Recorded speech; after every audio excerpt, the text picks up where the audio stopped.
ano, at saka bagoong lang. May bagoong lang wala? Wala. Sister. Gaganda. Royal order din po, okay? Wow. Tama lang ba yan, Sil? Parang kulang ata. Josh, tatlo na lang. Parang kulang kasi yung dalawa. Madami tayo. Sabi niya dahil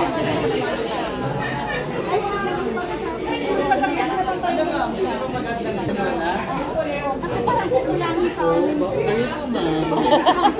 Ayaw ko. Kapasarap naman yan.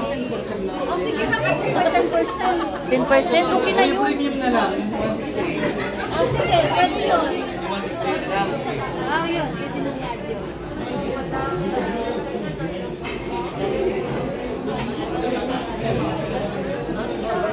Ang saya naman, Sister Rochelle. Reluctant ko tayo na habang nandyan yan. Kaya nga.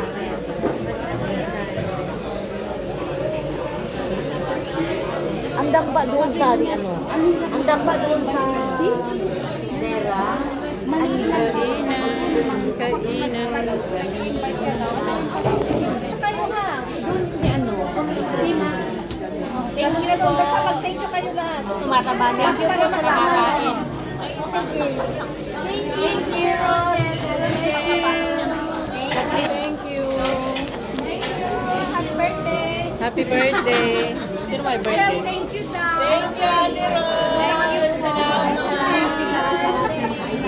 Thank you. Hindi pala sa... Mga BFF po ng dalawa.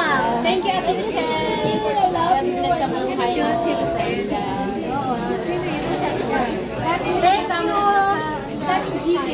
Sister Rachel. Kasama ni Daddy Brad. Nasa na po kayo? Nasa iyo siya. Nasa iyo yun. Isend ko na sa kanya. New York. New York. New York, Manhattan. New York.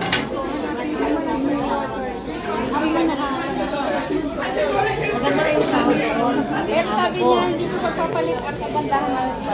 Kaya nga. Dito pangalan lang. Alam mo yung amo ko mismo, ha? Ang amo ko mismo ayaw niya sa kapatid. Ayaw talaga. Buti na lang may gamot ako ngayon. Ano daw pala? Open and dry. Oo. Kaya maya-maya may nasisinghot ka daw sa taas. Yung mga, alam mo, kung gaano ka rumi ang Pilipinas kasi nakapunta yung amo ko dati. Kung ano ka karumi yung Pinas, mas grabe yan yun. Taga New York siya sila. Sabi nga niya, pagkasasama niya dati alaga niya. Sabi nga ng Pilipinas, nakisama ko,